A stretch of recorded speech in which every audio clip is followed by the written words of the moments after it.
Ihan po ng banal na espiritu.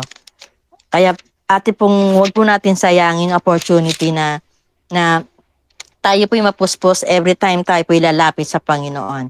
Sabi nga po dito na gayon ang Panginoon ay yaong espiritu, kung saan naroon ang espiritu ng Panginoon ay mayroong kalayaan.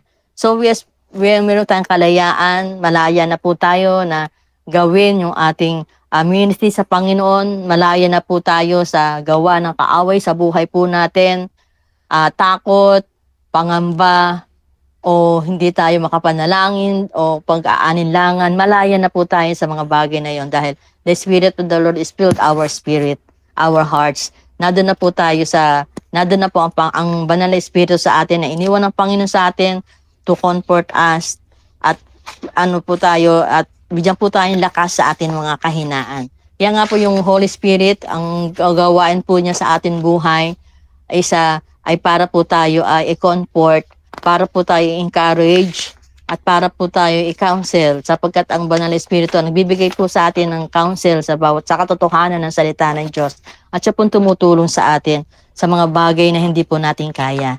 Sabi nga po, ito po yung binigay po ito sa atin upang tayo po maging malakas, upang tayo patatagin. At yan po lagi po natin panalangin sa Panginoon na lagi po tayong i-fill ng banal na Espiritu, ng Holy Spirit sa buhay po natin. At tayo patuloy na magiging malaya sa kilos ng gawa ng kaaway sa buhay natin. Dahil tayo malaya ng tunay. Amen? Tayo pinalaya na ng Panginoon. At narito na yung helper na ibinigay sa atin ng Panginoon. Ang Espiritu ng banal na ang kapangyarihan ng banal na Espiritu ay nasa sa atin na. Kaya naalala po tayong dapat na ipangamba. Kailangan lang po natin talaga na tanggapin na ang tulong ng Panginoon ay nakahanda para sa bawat isa sa atin na mananampalataya. Amen. Kaya purihin po ang Panginoon. Sa gabing ito, tunay nga po na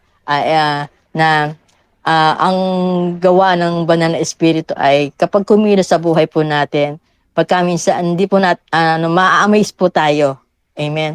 Dahil yung working ng banal na Espiritu ay iba sa work ng tao. Amen. Iba po ito doon sa kilos natin. Kasi yung ating kakayanan may limitasyon. Merong minsan wisdom po natin kulang. Di po ba? Kulang dahil hindi po natin alam lahat ng bagay. Pero kapag may guidance tayo ng banal na Espiritu, hindi po natin kayang i-express yung binibigay niyang wisdom, binibigay po niyang comfort sa ating buhay, at binibigay po niyang strength sa bawat mananampalataya. Hindi po natin to masusukat kapag gumalaw ang banal na Espiritu, lalong higit sa ating pag-ministry sa gawain ng Panginoon. Doon na po natin maranasan yung miracles, doon na po natin maranasan yung deliverance, at doon na po natin maranasan yung working at kapuspusan ng banal na Espiritu sa bawat mananampalataya. At kapag po ito naranasan ng bawat Kristiyano, ng bawat attendees po natin, ay doon na po natin na malalaman may paglago. Amen. May paglago sa bawat isa. Sa bawat tinawag ng Panginoon. Yung filling with the Spirit. Yung mamuhay na puno ng kapuspusan na banal na Espiritu every time na tayo tatawag sa ating Panginoon. Kaya purihin po ang Panginoon sa umagang ito. Tunay nga po na ito po yung isang regalo ng Panginoon na iniwan sa atin na dapat po natin itong i-appreciate, at dapat po natin itong laging hingin sa ating Panginoon, sa ating Lord at maging gabay po natin sa araw-araw. So let us pray. Tayo po lahat ay manalangin. Oh, we praise your name, O Jesus. Hallelujah. We glorify your name, O Lord. We glorify your name, O God. Hallelujah, hallelujah. Lord, we are thankful, O Lord. Lubos po kami nagpapasalamat, Panginoon, sa iyong kabutihan, sa iyong pag-ibig sa amin, O Lord God. Tulad, Panginoon, na mga disciple mo, Panginoon, O Lord, hindi mo sila hinayaang mag-isa, Panginoon. Hindi mo sila hinayaan, Panginoon, na iwanan mo na wala kang iniwan na gabay. Wala kang iniwan, Panginoon, na magbibigay sa kanila ng kalakasan, Panginoon, Lord. Ito ang gawa, Panginoon, ng banal na Espiritu at patnubay ng banal na Espiritu, Panginoon, na nasa amin, O Lord, Tulad, Panginoon, ng mga disciple mo, O Lord, nang sila'y nanalangin, Panginoon, O Lord God, hallelujah, pinuno mo ang kanilang mga puso ng kaspuspusan ng banal na Espiritu, Lord. Sila'y nanalangin sa iba-ibang wika, Panginoon, na hindi nila alam, Panginoon. At sila, Panginoon, ay ginabayan mo, Panginoon, sa paghayo.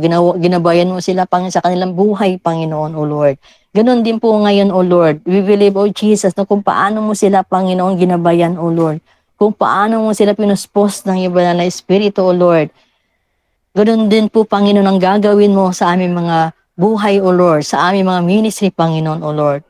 Tunay nga, Panginoon, na hindi po namin tunay na alam kung paano ang tunay na manalangin. Subalit, Lord, dahil sa kapangyarihan ng banal na Espiritu, O Lord God, hallelujah, binibigay mo sa amin, we can pray, O Jesus. We can intercede, O Lord, sa pangailangan, Panginoon, ng aming mga kapatid, O Lord.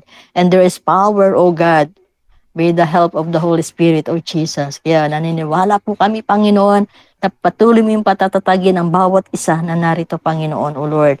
Sa bawat isa sa amin, na patuloy, O Lord God, na nagbibigay ng oras, Panginoon, sa devotional, O Lord, na nagbibigay ng oras, O Lord, upang manalangin sa needs, Panginoon, ng bawat iba, Panginoon, na aming mga kapatid, O God. Lord, marami pong salamat sa umagang ito, O Lord God. Hallelujah. At alam po namin, Panginoon, patuloy mo pa po, Panginoon, O Lord, palalaguin ang aming relationship, Panginoon, through the Holy Spirit, O Lord God. Patuloy kami pupuspusin ito at bibigyan, Panginoon, O Lord, ng kapangyarihan, bibigyan, Panginoon, O Lord God, ng gabay, Panginoon, O Lord, ng comfort, O Lord, hallelujah, sa bawat dinadaanan namin, Panginoon, sa bawat dadaanan pa namin ang mga habang kami naglilingkod sa iyo, Panginoon, O Diyos. Salamat po, O Lord. Thank you, Jesus, O Lord, sa iyong patnubay na ito na pinagkaloob mo sa amin. Ito po ang aming samad dalangin na may pasasalamat, Panginoon, sa tayong pangalan ni Jesus. Amen. Amen. Thank you, Lord. Hallelujah. Purihin ng Diyos. Amen. Maraming salamat.